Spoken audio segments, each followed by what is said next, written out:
Sekarang kita akan membahas mengenai ikatan ion. Ikatan kimia terbagi menjadi tiga, yaitu ada ikatan ion, ikatan logam, dan ikatan kovalen. Namun, pada kesempatan hari ini, kita akan membahas mengenai ikatan ion.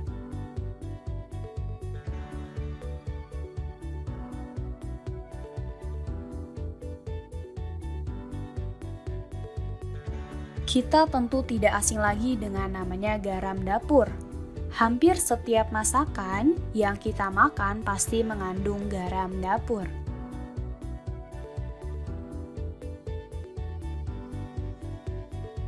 Garam dapur memiliki rumus kimia NaCl.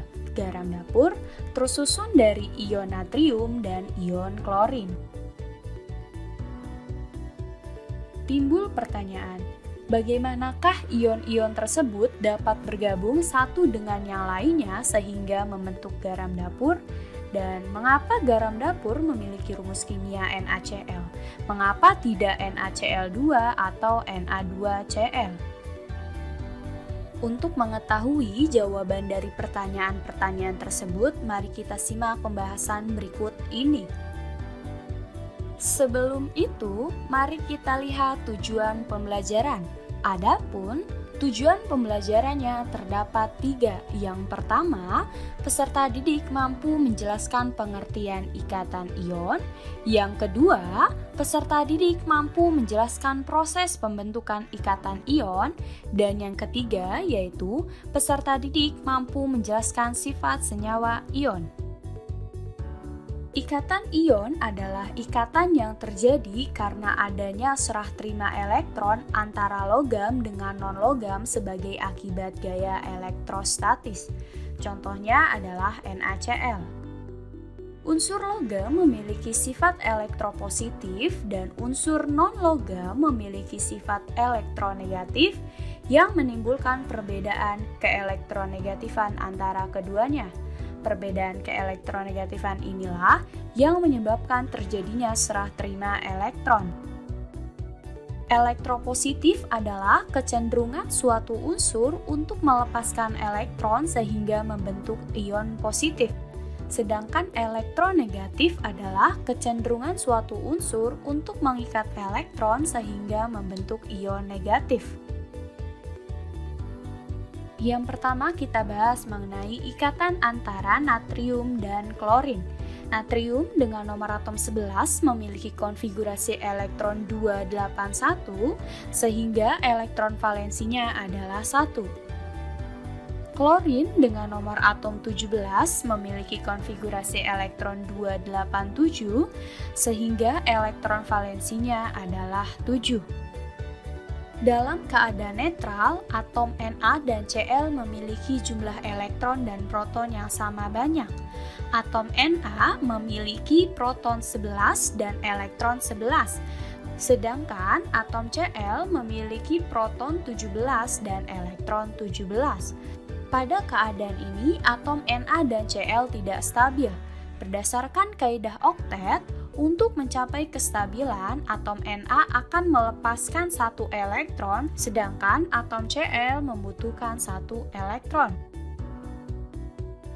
Lalu, apakah yang terjadi jika atom Na melepaskan elektron dan Cl menerima elektron?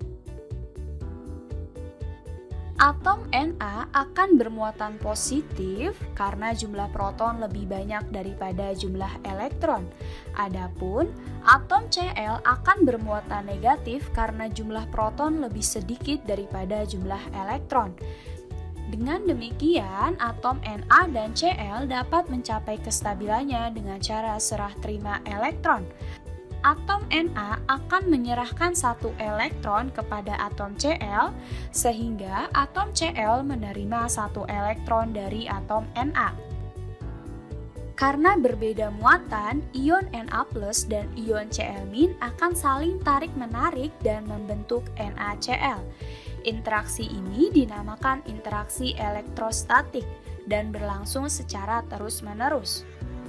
Sedangkan berdasarkan struktur Lewisnya akan menjadi seperti berikut ini.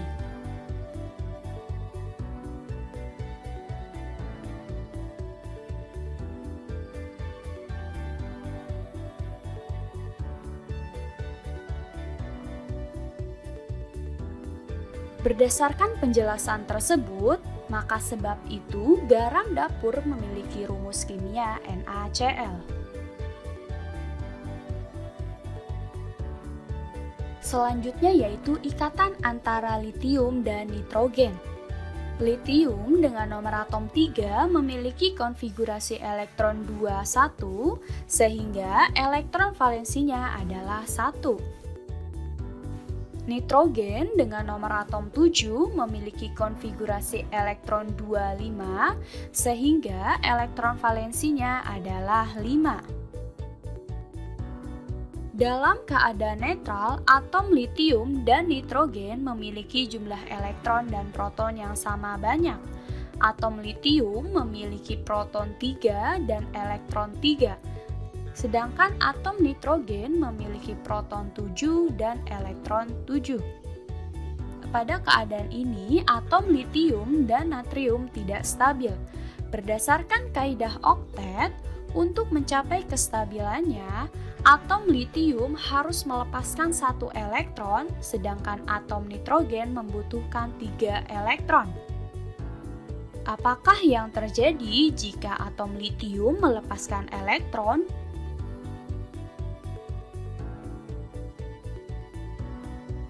Dan nitrogen menerima elektron.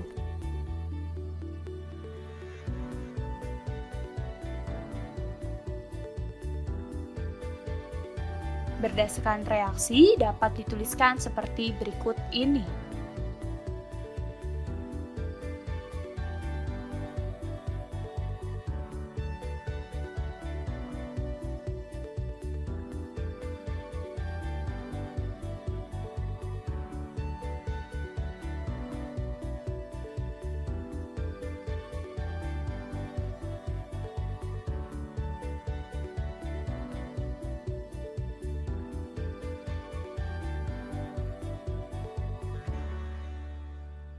Karena berbeda muatan, ion litium dan ion nitrogen akan saling tarik-menarik dan membentuk Li3n. Interaksi ini dinamakan interaksi elektrostatik dan berlangsung secara terus-menerus. Sedangkan berdasarkan struktur Lewisnya akan menjadi seperti berikut ini.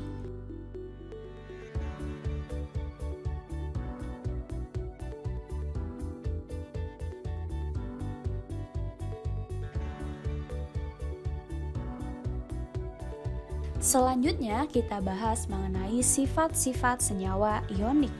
Senyawa yang memiliki ikatan ion disebut senyawa ion. Senyawa ion mempunyai sifat-sifat seperti berikut ini. Yang pertama, memiliki titik didih dan titik leleh yang tinggi. Hal ini dikarenakan ikatan antara ion positif dan ion negatif sangat kuat, sehingga untuk memisahkan ion-ion memerlukan energi yang besar.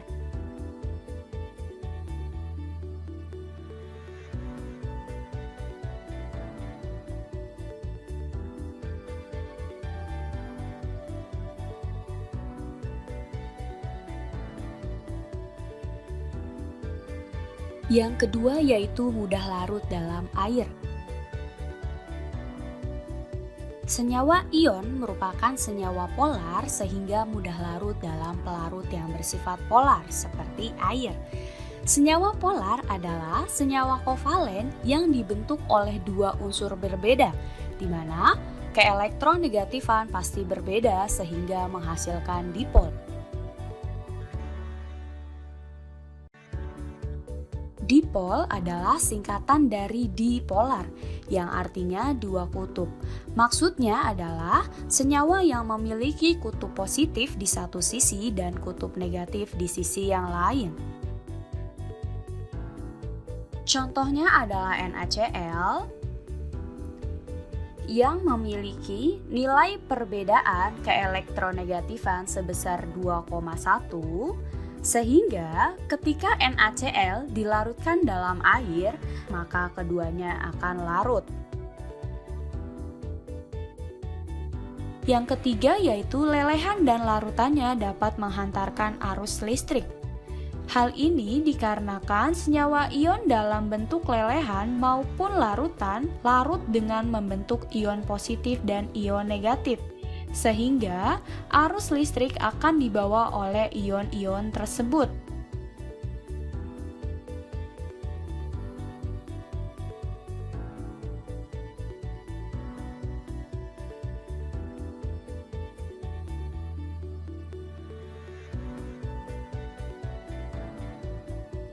Yang keempat yaitu kristalnya keras tapi rapuh.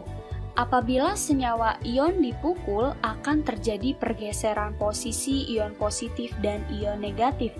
Dari yang semula berselang-seling menjadi berhadapan langsung. Hal ini menyebabkan ion positif bertemu muka dengan ion positif dan terjadi gaya tolak-menolak. Inilah yang menyebabkan kristal senyawa ion bersifat rapuh, yang dapat diilustrasikan seperti berikut ini.